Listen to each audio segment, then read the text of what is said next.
EVM का उसमें खेल चला हो, ये ओबीसी का मुद्दा है और दूसरा ईवीएम का मुद्दा। ईवीएम में बहुत बड़ी गड़बड़ी है। ये बांटने का काम ब्राह्मणों ने ही किया कि सुप्रीम कोर्ट ने ये वर्गीकरण किया, उससे उनको मिलेगा कैसे? वर्गीकरण करने से मेरिट पैदा कैसे होगा, ये तो सुप्रीम कोर्ट ने बताया नहीं। तो प्रशासन नहीं है, जुडिशरी नहीं है, कार्यपालिका नहीं है, न्यायपालिका नहीं है, मीडिया नहीं है, कोई भी नहीं है, तो डेमोक्रेसी रिप्रेजेंटेटिव नहीं है, तो डेमोक्रेसी है कहाँ?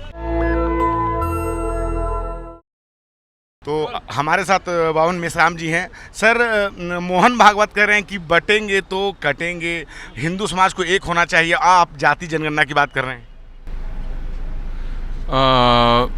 जो अपने भागवत जी कह रहे हैं बटेंगे तो कटेंगे, तो समाज को पहले वर्ण व्यवस्था में 4 टुकड़ों में किसने बांटा? ब्राह्मणों के धर्मशास्त्रों ने, रिकॉर्ड एविडेंस है कि हम ब्राह्मणों ने किया। फिर वर्ण को उन्होंने 6000 से ज़्यादा जातियों में बांटा। फिर अस्पृश्यता और स्पृश्यता के अंदर बांटा। तो ये बांटने का काम ब्राह्मणों ने ही किया और इसको खत्म करने का बयान अभी तक उन्होंने नहीं दिया, बयान भी नहीं दिया। अब वो कह रहे हैं कि हिंदुओं को एक होना चाहिए। हाँ, खत्म किए बगैर एक होना चाहिए, ऐसा है। आप ठीक से समझ नहीं रहे। इसको खत्म किए बगैर, इसको ऐसे ही रहने दीजिए। एकता दिखाओ, शो करो एकता का, और वो भी ब्राह्मण के नेतृत्व में करो तो और ज्यादा अच्छा रहेगा। ऐसा रहता है उनका कार्यक्रम, अंडर द लीडरशिप ऑफ ब्राह्मण। इकट्ठा हो जाओ, अलग अलग मत रहो, देश को खतरा होगा। ब्राह्मण को खतरा होता है इकट्ठा होने से। ये जो लोग पिछड़े लोग इकट्ठा होते हैं तो ब्राह्मणों को खतरा होता है। ये जागृति बढ़ रही, इसीलिए बैकवर्ड को प्रधानमंत्री बनाया, नहीं तो ब्राह्मण थोड़ी जोड़ते थे, ब्राह्मण ही प्रधानमंत्री बनते थे। तो इनका बगैर रिजर्वेशन का रिजर्वेशन था। तो अभी ये जागृति बढ़ रही है। अभी पिछड़े वर्ग का ये मुद्दा अभी दिल्ली तक पहुंच गया, दिल्ली तक रिप्रेजेंटेटिव पहुंच गया। अभी ये लाखों, ये अभी जैसे मैंने कार्यक्रम बताया ना, इस पर हम लोग 6 लाख गाँव का संगठन बनाएंगे तो आप अंदाज़ा लगाओ उसका असर क्या पड़ेगा। हमारे पास तो ऑलरेडी 625 जिले में संगठन है ही है। लेकिन बहुत सारे लोग आज के समय में कहते हैं कि 2024 का भारत है, अब अंतरिक्ष युग में भारत पहुंच चुका है, चांद के दक्षिण ध्रुव पे पहुंचा है, तो जातियों की जनगणना करने से अब जातीय भेदभाव बढ़ेगा, जात पात की बात नहीं करनी चाहिए। देखो, मेडिकल साइंस कहता है बीमारी को जितना खुलकर बताओगे उतनी बीमारी खत्म होगी। ये मेडिकल साइंस कहता है। ये जो आप कह रहे प्रचार है, और ये ग्राउंड पे लोग जो कहते हैं हम वो बात कह रहे हैं, आपको बता रहे हैं। वही कह रहा हूँ, ग्राउंड में जो लोग कह रहे हैं वो 2 प्रकार के लोग हैं। एक, ब्राह्मण लोगों के संपर्क में आते हैं, उनको कहते हैं, वो लोग उतना कहते थे, ब्राह्मण उनके कान में डालते उतना कह देते हैं, और उनको काउंटर क्वेश्चन करो उसके बाद जवाब नहीं होता। क्यों? काउंटर के बारे में ब्राह्मणों ने उनको बताया नहीं अभी। लेकिन 1 अगस्त का जब फैसला आता है, जातियों में जब उपवर्गीकरण किया जाता है, ज़्यादा आरक्षण दिया जाता है कुछ जो है पिछड़े समुदाय को, तब आप लोग विरोध करते हैं कि वो इस तरह से उपवर्गीकरण नहीं होना चाहिए।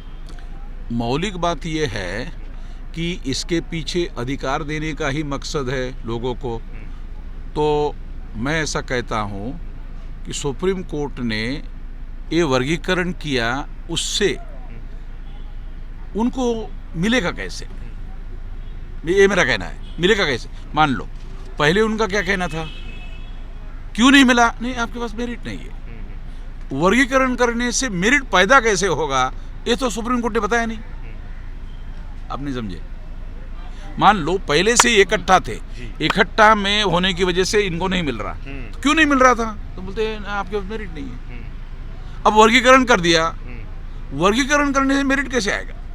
मेरिट तो एक्वायर्ड करने। सुप्रीम कोर्ट का फैसला जो है, क्या कौन सी मंशा है ये? मैं आपको उसका विश्लेषण करके समझा रहा हूँ कि वर्गीकरण करने से मेरिट नहीं आता है, मगर विभाजन जरूर हो जाता है। अब मेरा इसीलिए कहना है कि सुप्रीम कोर्ट ने आधा फैसला दिया, मैं सुप्रीम कोर्ट में जाने वाला हूँ। उस काय के लिए कि आपने पहले जिनको नहीं मिलता था उसके बाद मेरिट नहीं है इस वजह से नहीं मिलता था, ऐसा आप ही लोग कहते थे। वर्गीकरण करने के बाद में उनको बगैर मेरिट का देने के लिए आपने फैसला नहीं दिया कि इनको जितना जनरल कैटेगरी के लिए मेरिट आपने निर्धारित कर दिया उसमें से 40% कम से कम करो। अगर ब्राह्मण को जितना परसेंटेज चाहिए उसका 40% कम अगर उनको परसेंटेज पड़ा तब भी उसको मिलेगा, ऐसा भी एक फैसला दो। ऐसा फैसला देने के बाद में उनको बेनिफिट होगा। वो तो आप कर नहीं रहे हो, आपने केवल वर्गीकरण करके विभाजन किया, मगर उनको बेनिफिट्स देने के लिए रिलैक्सेशन होगा। रिलैक्सेशन का कोई फैसला नहीं है। तो मेरा कहना है रिलैक्सेशन दे दो, नहीं देते हो तो हम विरोध कर रहे हैं इसका। अब मेरी बात समझे, मेरे विरोध को। अच्छा, आप आरक्षण की मांग करते हैं कि जिसकी जितनी हिस्सेदारी उसकी उतनी भागीदारी, लेकिन ईडब्ल्यूएस में फिर आप लोग जो है आरक्षण का विरोध करने लगते हैं। क्या गरीबी के आधार पर उनको नहीं मिलना चाहिए? भारत का संविधान आपने पढ़ा होगा, तो उसमें कहा पर्याप्त प्रतिनिधित्व जिसको नहीं है उसको आरक्षण होना चाहिए। तो 76% में ब्राह्मण और तत्सम ऊंचे जाति के लोग हैं, उनकी संख्या 20% है, 15% 20% है, तो उनको ऑलरेडी 76% है। और संविधान में लिखा हुआ है कि प्रशासन में पर्याप्त एडेक्वेट रिप्रेजेंटेशन होना चाहिए। ये वो रिप्रेजेंटेशन है। अच्छा, जिनकी संख्या 20 है उनको 76 मिल गया। अब अगर 76 मिल गया तो ओवर रिप्रेजेंटेशन हो गया, वो 20% तक नीचे लाओ। और जिनकी संख्या है उन लोगों को उनके संख्या के अनुपात में दे दो। हमारा कहना ये है 100% रिजर्वेशन कर दो ना, ये विवाद खत्म कर दो। 100 वालों को 100 रिजर्वेशन कर दो, खत्म कर दो। मान लो कि ब्राह्मणों की संख्या 3.5% है, ये लिखे 3.5%, उसको बोलो पक्का हो गया ना, आपको 3.5 है ना आपका, ये 3.5। अभी तो कोई मामला नहीं ना। दूसरा मुद्दा, उसमें कानून बना दो, संविधान में भी व्यवस्था कर दो कि ये जो 100% रिजर्वेशन है ये मेरिट के आधार पर ही होगा। एससी के अंदर जो मेरिट वाला होगा, एसटी के अंदर जो मेरिट वाला होगा, ओबीसी के अंदर, माइनॉरिटी के अंदर मेरिट वाला होगा, ब्राह्मणों के अंदर मेरिट वाला, उनको ही मिलेगा। हम कहाँ कह रहे हैं कि नालायक को दे दो, नहीं, जो मेरिट है। अब मेरिट कैसे बनेगा? अब मान लो एग्जामिनेशन हो गया, उसमें एग्जामिनेशन में 20 जगह भर्ती करना है, तो 20वां लड़का जो है 20 नंबर का, उसका जो परसेंटेज होगा वो परसेंटेज में वो कवर हो जाएगा। यानी नालायक को देने के लिए नहीं कह रहे, उसके नीचे वालों को मत दो, ये भी हमारा कहना है। मगर वो मेरिट वहां तक 20 जगह है, 20 जगह तक वो खत्म करो।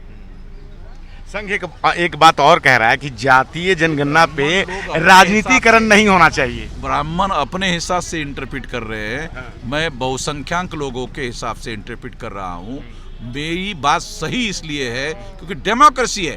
डेमोक्रेसी का क्या मतलब है? Representative government. दुनिया वाले डेमोक्रेसी को क्या कहते हैं? रिप्रेजेंटेटिव गवर्नमेंट कहते हैं। तो तुम्हारी गवर्नमेंट रिप्रेजेंटेटिव कहाँ है? तुम्हारा गवर्नमेंट रिप्रेजेंटेटिव नहीं है, तुम्हारा IS ये जो प्रशासन नहीं है, जुडिशरी नहीं है, कार्यपालिका नहीं है, न्यायपालिका नहीं है, मीडिया नहीं है, कोई भी नहीं है। तो डेमोक्रेसी रिप्रेजेंटेटिव नहीं है तो डेमोक्रेसी है कहाँ? ये मेरा कहना है ना। मेरा तो ये कहना भी तुम लोगों ने प्रचार करके रखा दुनिया की सबसे बड़ी डेमोक्रेसी, सबसे बड़ी, अरे है कहाँ? तुम प्रोपेगेंडा कर रहे हो केवल। मैं कह रहा हूँ भाई तुम जो कह रहे हो वो व्यवहार में लागू करो ना। ये एक मिथक लोकतंत्र है, आप ये कहना चाहते हैं? ये आंकड़े कह रहे हैं, आंकड़े ही कह रहे हैं कि जो बहुसंख्यांक लोग हैं उसको आपने दिया नहीं। लेकिन राहुल गांधी भी ब्राह्मण है और जातीय जनगणना की बात कर रहे हैं सर। अब उनकी ये जितने राज्यों में सरकार है तो लागू करके ईमानदारी तो दे दे, साबित कर दे कि हम वास्तव में रियल में ऐसा कह रहे हैं। तो जितने राज्यों में उसकी सरकार है लागू कर दे, कर नहीं रहा। मगर लोकसभा के चुनाव के लिए अभी से माहौल बना रहा है। आज रिजल्ट आया है हरियाणा चुनाव का, क्या लगता है, और भाजपा फिर से वहाँ तीसरी बार सरकार बनाने जा रही है, क्या लगता है वहाँ पे बहुजन का एक मुद्दा रहा जो संविधान को लेके घूम रहे थे, क्योंकि एंटी इनकम्बेंसी के बावजूद जो है भाजपा वहाँ तीसरी बार सरकार बनाने जा रही है। शैलजा गुट जो है वो प्रतिनिधित्व करती हैं एससी समाज का, उनको लेकर तनातनी चल रही थी हुड्डा और शैलजा गुट में, तो क्या लगता है कि ये भी कुछ कारण रहा है जातीय जनगणना का? नहीं, मेरा ये कहना है कि ये मुद्दा नहीं है, मुद्दा ईवीएम का उसमें खेल चला होगा। क्योंकि मैं एक कहता हूँ दो मुद्दे, जैसे ये ओबीसी का मुद्दा है और दूसरा ईवीएम का मुद्दा, ये दो मुद्दे जो है बहुत बड़े मुद्दे हैं। ईवीएम में बहुत बड़ी गड़बड़ी है और ये गड़बड़ी के लिए हम आंदोलन कर रहे हैं। आने वाले समय में इसके लिए भी भारत बंद करेंगे, अकेले ईवीएम मुद्दे पर। Okay, thank you sir. तो हमारे साथ अभी बावन मेश्राम जी थे और साफ साफ जिस तरह से बताया कि जातीय जनगणना जो है प्रतिनिधित्व का मामला है, सभी लोगों की हक की बात होनी चाहिए, जिसकी जितनी हिस्सेदारी उसकी उतनी भागीदारी की बात कह रहे हैं। और हरियाणा चुनाव पे उन्होंने साफ साफ कहा है कि ईवीएम को लेकर जो कह रहे हैं गड़बड़ी की आशंका जता रहे हैं, जो है ईवीएम को लेकर कह रहे हैं कि जो वो एक मुद्दा है आने वाले समय में उसको भी लेकर ये आंदोलन करेंगे। क्या है आपकी राय? इस छोटी सी बातचीत पर आप अपनी राय हमें ज़रूर बताएं। मैं रंजय कुमार, कैमरामैन आशीष के साथ, नेशनल दस्तक। धन्यवाद। नेशनल दस्तक की आपसे गुजारिश है कि अगर इसको बचाना चाहते हैं तो नेशनल दस्तक को सब्सक्राइब करने के लिए रेड कलर के सब्सक्राइब बटन को दबाएं, फिर बेल आइकन की घंटी दबाएं। नेशनल दस्तक को बचाने के लिए बहुत जरूरी है कि हर खबर को शेयर करें, लाइक करें, कमेंट जरूर करें।